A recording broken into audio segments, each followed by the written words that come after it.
No episódio de hoje do podcast Mente e Bolso, iniciamos uma série prática baseada no best-seller global Hábitos Atômicos, de James Clear.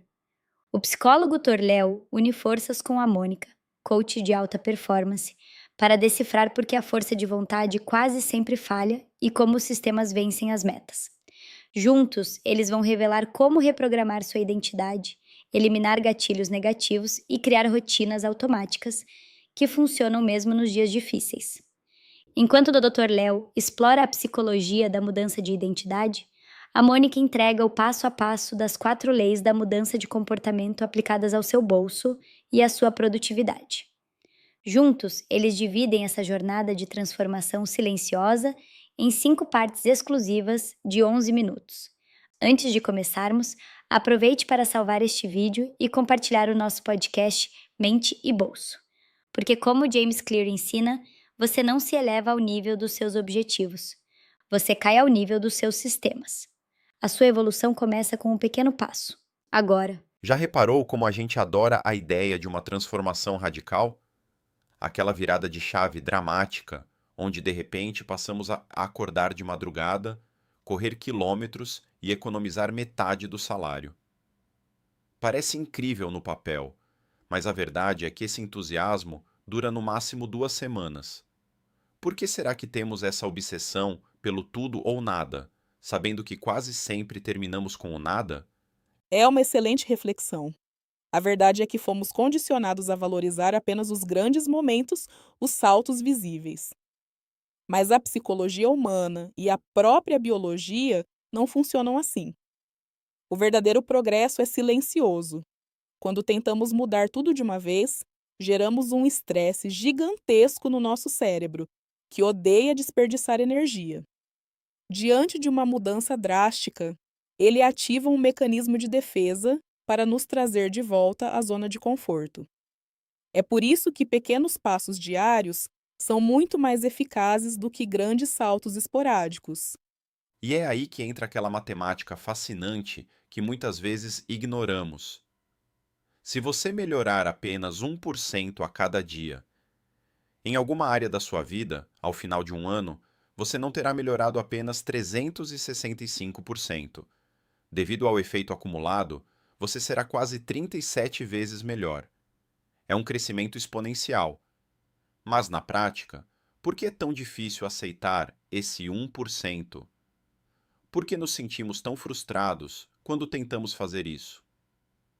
O problema central é que o nosso cérebro espera resultados lineares. Ou seja, se eu me esforço hoje, eu espero ver um resultado proporcional amanhã. Se eu vou à academia por uma semana, espero ver uma diferença no espelho. Quando isso não acontece, entramos no que chamamos de vale da desilusão. É aquele período em que o esforço está sendo acumulado, mas os resultados ainda estão abaixo da superfície. A maioria das pessoas desiste exatamente aqui, não porque o método esteja errado, mas porque a recompensa imediata simplesmente não apareceu. Esse vale da desilusão é uma armadilha psicológica cruel, e parece que no nosso contexto cultural isso é ainda mais acentuado. Existe uma espécie de cultura do imediatismo, onde se você não está enriquecendo rápido ou tendo um sucesso estrondoso visível nas redes sociais, parece que você está fracassando. Essa necessidade de validação externa rápida destrói qualquer consistência de longo prazo. Como podemos reprogramar nossa mente para tolerar esse período em que nada parece estar acontecendo? Precisamos mudar a nossa métrica de sucesso. Em vez de olhar para o resultado final, que muitas vezes está fora do nosso controle imediato, devemos focar no processo. Pense na metáfora de uma planta. Quando você planta uma semente, ela passa semanas desenvolvendo raízes debaixo da terra. Se você cavar o solo todos os dias para ver se ela está crescendo, você acaba matando a planta. O mesmo vale para os nossos hábitos. Nos primeiros meses de academia ou de investimentos financeiros, os retornos parecem insignificantes. Os juros compostos sobre valores pequenos rendem centavos. Mas é justamente nessa fase invisível que a estrutura mental e a consistência estão sendo construídas. Quem consegue tolerar o tédio dessa fase colhe os frutos gigantescos mais tarde. Isso faz muito sentido. Mas para quem está nos ouvindo agora e pensando, tudo bem, eu entendo a teoria, mas como eu aplico isso no meu dia a dia sem me esgotar? Porque a vida moderna já é extremamente cansativa. Como introduzir essa melhoria contínua sem sofrer com a fadiga de decisão? A resposta está em reduzir a fricção através da automação de comportamentos, ou seja, criar sistemas.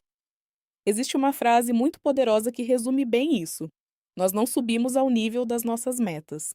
Nós caímos ao nível dos nossos sistemas. A meta é apenas uma direção, uma bússola. O sistema é o motor que nos leva até lá. Se o seu objetivo é economizar dinheiro, mas você precisa decidir ativamente guardar R$ 100 todo mês, você eventualmente vai falhar por causa da fadiga de decisão. Mas se você cria um sistema onde essa transferência é automática no dia em que você recebe o salário, você eliminou a necessidade de tomar uma decisão. O hábito se torna o caminho de menor resistência. E isso tira um peso enorme das nossas costas. Em vez de gastar energia de força de vontade para decidir fazer algo, o sistema faz o trabalho pesado por nós. Mas eu percebo que muitas pessoas ainda confundem meta com sistema. Por exemplo, alguém diz: minha meta é ler 30 livros este ano. Como transformar essa meta em um sistema prático e sustentável? É simples. A meta é ler 30 livros. O sistema é ler apenas 2 páginas todas as noites antes de dormir. Ler 2 páginas é algo tão fácil que você não consegue dar a desculpa de que está cansado ou sem tempo. É uma ação mínima que mantém o hábito vivo. E o mais interessante é que, na maioria das vezes, depois de ler as 2 páginas, você acaba lendo mais. Mas mesmo se ler apenas as 2, você manteve o compromisso consigo mesmo.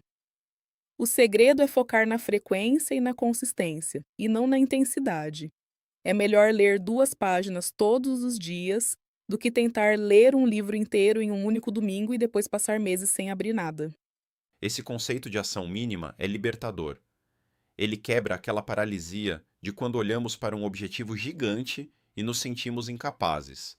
Mas para que esse sistema continue funcionando, nós também precisamos de algum tipo de feedback positivo, certo? Como o nosso cérebro se mantém motivado sem ver o resultado final de imediato? Nós precisamos aprender a celebrar as microvitórias. Cada vez que você cumpre o seu microhábito diário, você deve reconhecer isso ativamente. A neurobiologia nos mostra que, ao celebrarmos uma pequena conquista, liberamos dopamina, o neurotransmissor da motivação e do prazer. Isso cria um ciclo de feedback positivo que diz ao cérebro: isso foi bom, vamos fazer de novo. Se você só celebrar quando atingir a meta final, você passará meses ou anos sem esse reforço químico natural, tornando a jornada muito mais difícil e dolorosa. A consistência é alimentada por essas pequenas doses diárias de progresso. E isso muda completamente a nossa relação com o erro também. Se falharmos um dia, não significa que todo o projeto faliu. Há uma regra prática muito boa que diz para nunca falhar 2 vezes seguidas. Se você perdeu um dia de treino ou gastou mais do que devia em um dia, tudo bem, acontece. O erro real é deixar que isso vire um novo hábito de desistência. O compromisso deve ser retomar o sistema no dia seguinte. Exatamente. A consistência não exige perfeição. Exige apenas que você não desista do sistema. Se pensarmos bem, as pessoas mais bem-sucedidas em qualquer área não são aquelas que têm uma força de vontade sobre-humana, mas sim aquelas que construíram os melhores sistemas e que conseguem lidar melhor com o tédio da repetição. O sucesso é, na verdade, bastante monótono no dia a dia. É a repetição constante de tarefas simples que a maioria das pessoas acha chatas demais para continuar fazendo. É uma perspectiva quase filosófica, aceitar o tédio como parte do crescimento. Mas pensando no futuro, por que ainda assim tantas pessoas constroem sistemas perfeitos, começam bem, mas em algum momento voltam aos velhos padrões autodestrutivos? O que está por trás dessa autossabotagem quando tentamos mudar nossos hábitos de forma duradoura? Essa é a grande questão. E a resposta para isso não está apenas no que fazemos, mas em quem acreditamos ser. A maioria das tentativas de mudança falha porque tentamos mudar os resultados ou os processos sem alterar a nossa identidade profunda. Se você se enxerga como alguém que é péssimo com finanças, qualquer hábito de poupança que você tentar criar vai colidir com a imagem que você tem de si mesmo. O comportamento sempre tende a se alinhar com a identidade. Isso é profundo. Significa que para mudar o que fazemos, primeiro precisamos mudar o que pensamos sobre nós mesmos. É uma transformação que vem de dentro para fora, e não o contrário. E esse é justamente o gancho perfeito para a nossa próxima conversa, onde vamos explorar como reescrever essa narrativa interna, deixando de dizer que somos ruins em algo e passando a agir sob uma nova identidade. Com certeza. A mudança de identidade é o verdadeiro segredo para tornar os hábitos automáticos e duradouros. Quando você não precisa mais se esforçar para agir de determinada maneira, porque aquilo simplesmente reflete quem você é, o esforço desaparece e o hábito se torna natural. Mal posso esperar para nos aprofundarmos nisso no próximo episódio. Por hoje, fica o convite para quem está nos ouvindo. Qual é o sistema simples de 1% que você pode começar a aplicar ainda hoje? Pense nisso. Dê o primeiro passo e lembre-se de que a consistência vence o talento todos os dias. Até a próxima! Até a próxima, foquem no processo e melhorem 1% hoje.